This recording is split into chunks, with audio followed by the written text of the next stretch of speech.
Bismillahirrahmanirrahim. This is English of grade 3 and today we are on page number 46. So everyone come to page number 46 and on this page we are going to learn about common nouns. Nouns आपको मैंने बताया था कि what is a noun?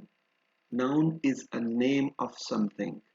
Simply noun is a name of something. Name of anything. Noun is a name of something. Okay. And what is a common noun? Common noun एक ऐसी चीज होती है जो किसी ग्रुप के लिए किया जाता है. ग्रुप का यानी अगर मैं ग्रेड 3 कहूं या ग्रेड 2 कहूं तो वो एक खास क्लास की बात है. अगर मैं कहूं कि क्लास तो वो class can be any class. वो क्लास कोई भी हो सकती है. अगर मैं कहूं सिटी तो सिटी कॉमन नाउन है. अगर मैं कहूं पिशावर तो पिशावर प्रॉपर नाउन है. कॉमन नाउन और प्रॉपर नाउन को थोड़ा सा समझ लें कि अगर मैं कहूं कंट्री तो कंट्री कॉमन नाउन है क्योंकि ये कोई भी कंट्री हो सकती है.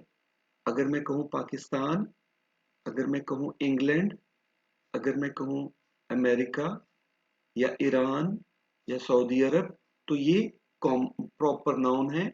और अगर मैं कहूं कंट्री तो ये कॉमन नाउन है. राइट. तो let's read. Yusuf was reading in his room. Yusuf was reading his room. Yusuf अपने कमरे में पढ़ रहा था. When his dad called him, जब उसके अब्बू ने उसको, उसके फादर ने, उसके डैड ने उसको बुलाया to come down, कि वो नीचे आए.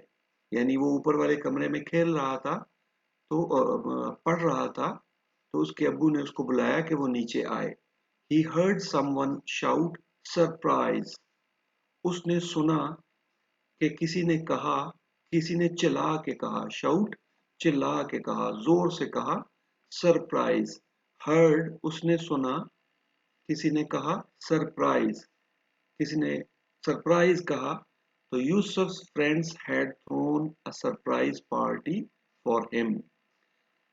यूसुफ के दोस्तों ने, यूसुफ फ्रेंड्स हैड थ्रोन उन्होंने फेंकी थी.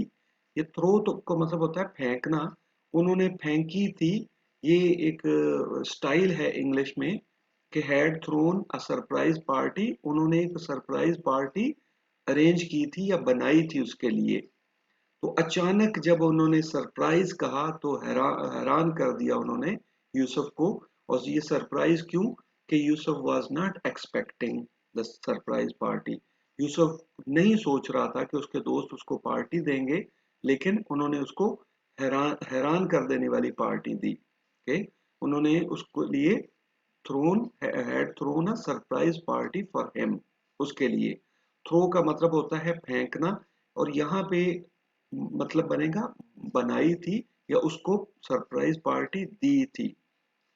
Yusuf was excited. यूसुफ बहुत जोश में था, बहुत खुश था. टू सी हिज फ्रेंड्स अपने दोस्तों को देखकर. यानी यूसुफ अपने दोस्तों को देखकर बहुत खुश था. The weather was beautiful. मौसम बहुत अच्छा था.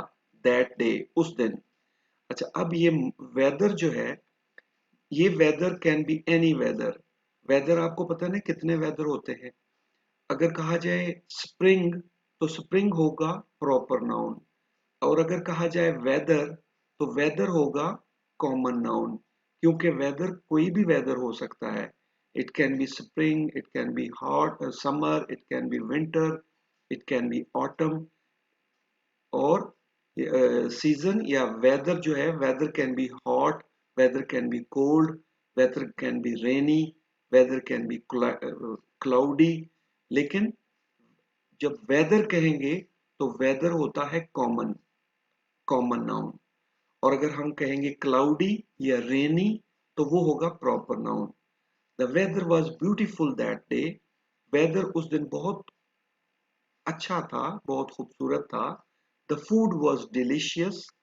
फूड जो था वो डिलीशियस था, मजेदार था. अब जो फूड है, ये फूड भी कॉमन नाउन है. क्योंकि ये फूड कोई भी फूड हो सकता है। ये मतलब it can be a biryani, it can be a pizza, it can be uh, anything.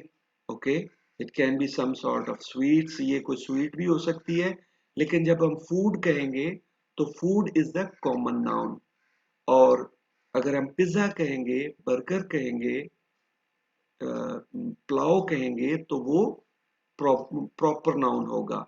लेकिन food is a common noun. The food was delicious, food बहुत मजे का था। ही कट ओपन द प्रेजेंट्स, उसने कट ओपन द प्रेजेंट्स का मतलब है उसने प्रेजेंट्स खोले। प्रेजेंट्स जब आपको मिलते हैं तोहफे, प्रेजेंट्स जब आपको मिलते हैं तो वो नॉर्मली पैक होते हैं, बंद होते हैं। तो कट ओपन द प्रेजेंट्स के उसने उसने प्रेजेंट्स अपने खोले, अपने तोहफे खोले with a pair of scissors, एक कैंची से। पेयर ऑफ सीजर्स का मतलब है कैंची। ओके, सीजर्स का मतलब भी कैंची है, और पेयर ऑफ सीजर्स का ये भी लिखने का स्टाइल है। विद द सीजर्स भी अगर वो लिख देते तो तब भी ठीक था, लेकिन यहाँ पे with the pair of scissors, एक कैंची से उन्होंने उसने अपने प्रेजेंट्स को खोला। वन ऑफ हिज फ्रेंड्स, उसके एक दोस्त ने, had given him goggles for swimming. Goggles होती है ऐनक जो होती है, जो ग्लासेस जिसे आप कहते हैं, goggles for swimming.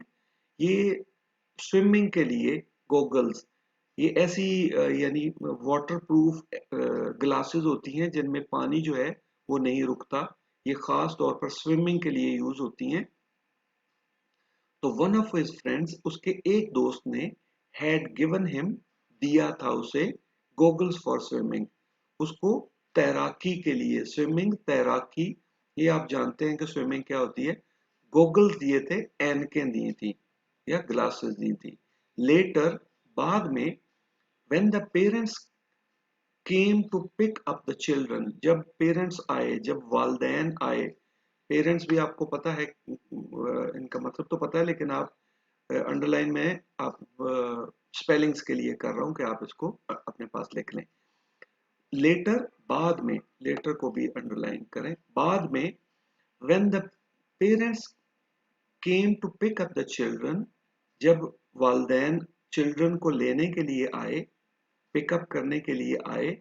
There were so many people in the house, वहां पे इतने सारे लोग थे, घर में इतने सारे लोग थे, यानी बहुत सारे लोग इकट्ठे हो गए।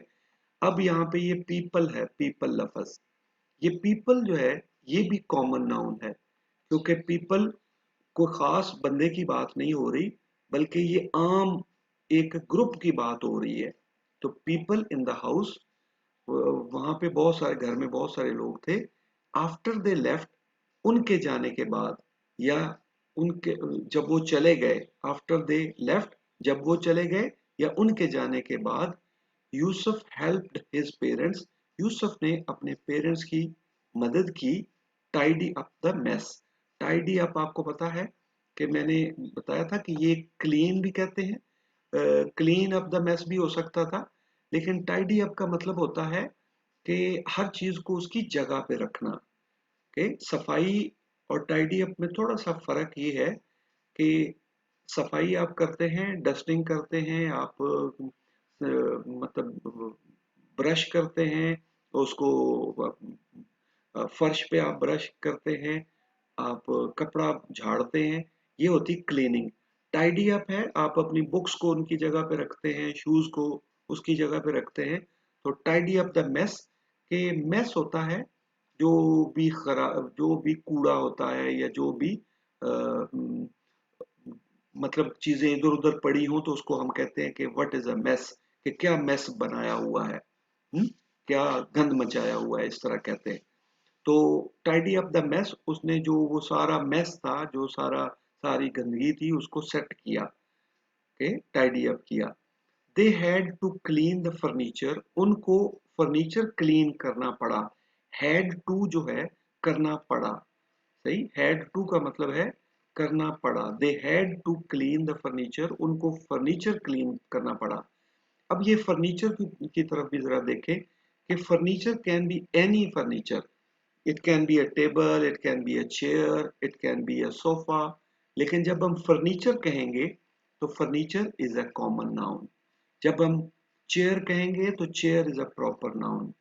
तो आपने प्रॉपर नाउन और कॉमन नाउन दोनों अपनी कॉपीज पे लिखने हैं, और मतलब और एग्जांपल्स इसके लिखने, ताकि आपको इसका कॉमन नाउन और प्रॉपर नाउन का डिफरेंस वाज़ेह हो जाए।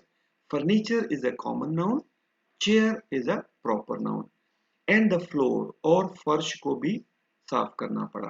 अब फर्श को भी उन्होंने कॉमन नाउन कहा है कि फर्श किसी भी यानी फर्श जो है वो, टाइल्स नहीं लिखी यहाँ पे, टाइल अगर कहते तो वो प्रॉपर नाउन होता। फर्श कहा है, फ्लोर कहा है, तो वो कॉमन नाउन है। They had to clean the furniture, उनको फर्नीचर क्लीन करना पड़ा, साफ करना पड़ा। एंड द फ्लोर, और फर्श को, यानी उनको फर्श और फर्नीचर क्लीन करना पड़ा, साफ करना पड़ा। बट लेकिन यूसुफ डिडंट माइंड, लेकिन यूसुफ ने बुरा नहीं मनाया। डिडंट माइंड का मतलब है, माइंड करना का मतलब है बुरा मनाना, या डिडंट माइंड, उसने बुरा नहीं मनाया। It was a perfect day, ये बहुत ही अच्छा दिन था। परफेक्ट का मतलब होता है, परफेक्ट का लफ्जी मतलब तो होता है कि वो चीज जो बहुत सही हो, या बिल्कुल एग्जैक्ट हो, या बहुत फिट हो, उसको कहते हैं perfect. It was a perfect day, ये बहुत अच्छा दिन था। ये यहाँ पे आप अच्छा कर, अच्छे का मतलब मानी में है। It was a perfect day, ये बहुत अच्छा दिन था। तो इसमें आपको मैंने कॉमन नाउन और प्रॉपर नाउन दोनों का बता दिया है कि कॉमन नाउन एक क्लास को, एक ग्रुप को कहा जाता है। जैसे वेदर कहेंगे तो कॉमन नाउन है, लेकिन अगर क्लाउडी या रेनी कहेंगे तो वो प्रॉपर नाउन है। अगर उसके बाद हम पीपल कहेंगे तो वो कॉमन नाउन है। अगर हम किसी बंदे का नाम लेंगे तो वो प्रॉपर नाउन है। अगर हम फूड कहेंगे तो वो प्रॉपर नाउन है, यहाँ पे फूड भी आया था एक जगह पे। अगर हम फूड कहेंगे तो वो प्रॉपर कॉमन नाउन है। अगर हम पिज्जा या बर्गर कहेंगे तो वो प्रॉपर नाउन है। आपने ऐसा करना है कि दो कॉलम्स बनाने हैं इस तरीके से, प्रॉपर नाउन और एक तरफ प्रॉपर नाउन लिखना है और एक तरफ कॉमन नाउन्स लिखने हैं आपने। ओके, और लिस्ट बनाएं ज्यादा से ज्यादा ताकि आपको इसकी समझ आए। Next is the punctuation. Punctuation तो आपको बताया था ना कि पंक्चुएशन क्या चीज होती है। ये कॉमा लगाना, ये डॉट लगाना, ये चीजें यानी लिखाई में, ये देखें ये यहाँ पे डॉट लगा है, यहाँ पे ये एपोस्ट्रोफी लगी है, इसको एपोस्ट्रोफी कहते हैं। इन इन चीजों को, ये जो स्पेसिफिक साइंस होते हैं, जो ये देखें, इन चीजों को हम कहते हैं पंक्चुएशन। लिखाई में लिखते लिखते, और ये पंक्चुएशन जाहिर करती है कि हमें किस तरीके से इस टेक्स्ट को पढ़ना है, यानी कितना कितना पढ़ना है। यानी फुल फुल स्टॉप इसलिए लगाया जाता है कि हमें यहाँ पे रुकना होता है। और फिर कौन सा लफ्ज कैपिटल लिखना है, कौन सा स्मॉल लिखना है, ये भी पंक्चुएशन में आता है। तो आज हम पंक्चुएशन में पढ़ेंगे कॉमा। आज हम पंक्चुएशन में क्या पढ़ेंगे? कॉमा। और कॉमा कहाँ लगाते हैं? ये एड्रेस की इसने एग्जांपल दी है कि जब हम एड्रेस लिखते हैं तो इब्राहिम सादिक, यहाँ पे तो उसने कॉमा नहीं लगाया, लेकिन हाउस नंबर लिखने के बाद फौरन उसने कॉमा लगाया। फिर स्ट्रीट का नाम लिखने के बाद उसने कॉमा लगाया। फिर टाउन का या सिटी का नाम लिखने के बाद कॉमा। फिर कंट्री के बाद उसने फुल स्टॉप लगाया। इब्राहिम सादिक 408 उसके घर का नंबर, कॉमा, कॉलन स्ट्रीट, ये स्ट्रीट का नेम हो गया, कॉमा। फिर मेलबर्न, मेलबर्न के बाद उसने कॉमा लगाया, Melbourne is the name of the city. और फिर ऑस्ट्रेलिया, और फिर फुल स्टॉप। ऑस्ट्रेलिया के बाद उसने जो है वो, Australia is the name of the country. अब ये देखिए, साथ में एक और भी देख लीजिए कि जो नाम होते हैं, किसी भी बंदे का नाम, उसका हमेशा पहला वर्ड कैपिटल होता है, पहला लेटर कैपिटल होता है। सिटी का पहला लेटर कैपिटल है, ये स्ट्रीट का पहला लेटर कैपिटल, सिटी का कैपिटल, और कंट्री का कैपिटल। यहाँ पे दोनों चीजें आपको दोहरा दी। आपने यहाँ पे कॉमे पे ध्यान देना है कि कॉमा कहाँ लगाया जाता है। Second page, come to page number 47। इसमें भी एड्रेस की एग्जांपल है कि ऊपर मूसा खान ये नाम हो गया, 56 कॉमा, हाउस नंबर के बाद foreign comma, Bakers Street comma, Melbourne ये सिटी का नाम कॉमा, ऑस्ट्रेलिया कंट्री का नाम, फुल स्टॉप। अब इस एक्टिविटी में आपने क्या करना है कि अपने अपने घर का एड्रेस लिखना है इसी तरीके से, इसी फॉर्मेट में जैसे यहाँ पे बताया गया है। इसी फॉर्मेट में आपने अपने अपने घर का एड्रेस या अपने किसी रिलेटिव का एड्रेस आपने लिखना है और वो चेक करवाना है टीचर को। ओके, तो जैसे कि पढ़ने का असूल है, सबसे पहले आपने 3 टाइम्स इसको रीड करना है, फिर आपने डिफिकल्ट वर्ड्स को अपनी कॉपी में लिखना है, और थर्ड स्टेप पे आपने इसकी लिस्ट बनानी है कॉमन नाउन प्रॉपर नाउन की। राइट, टेक केयर, शाबाश, करें इसको।